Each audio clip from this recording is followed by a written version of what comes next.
আসসালামু আলাইকুম হাবিবরা, কেফা হালিক। আশা করি আল্লাহর রহমতে ভালো আছেন। আপনাদেরকে আজকে একটা জিনিস দেখাবো, সেটা হলো সৌদি আরবের মাটি কত রহমতের মাটি, এবং যারা সৌদি আরব আছে তারাই বুঝতে পারে। এই দেশের মাটিতে শাক সবজি যে কোনো কিছু লাগা না কেন, মানে এত সুন্দরভাবে হয়।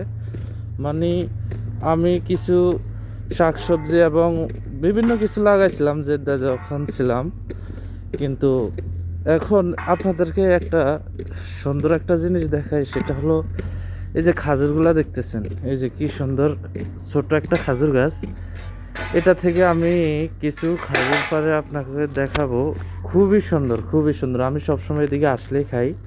এ দেখেন কত সুন্দর একটি গাছ এবং কত ছোট একটি গাছে আমি খাজুর পাড়ে দেখাচ্ছি।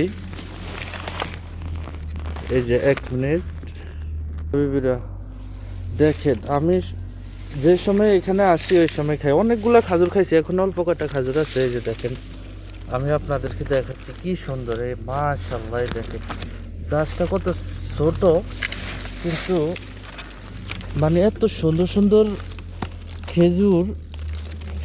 প্রত্যেকটা খাজুর গাছে এত সুন্দর সুন্দর খেজুর ধরে থাকে। দেখেন কি সুন্দর, মাশাআল্লাহ। এগুলা হলো আপনার যারা খাজুরের সম্বন্ধে জানে ভালো, তারাই জানে।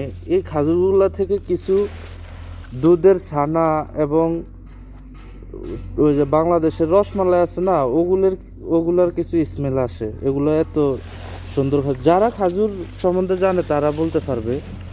কিছু কিছু খাজুর থেকে দুধের ঘ্রাণ অনেক, মানে বিভিন্ন জাতের খাজুর আছে। দেখেন মাশাআল্লাহ, এগুলা ভালো তো ধুইলে যে কত সুন্দর দেখা যাবে আপনাদেরকে ইনশাল্লাহ দেখাবো।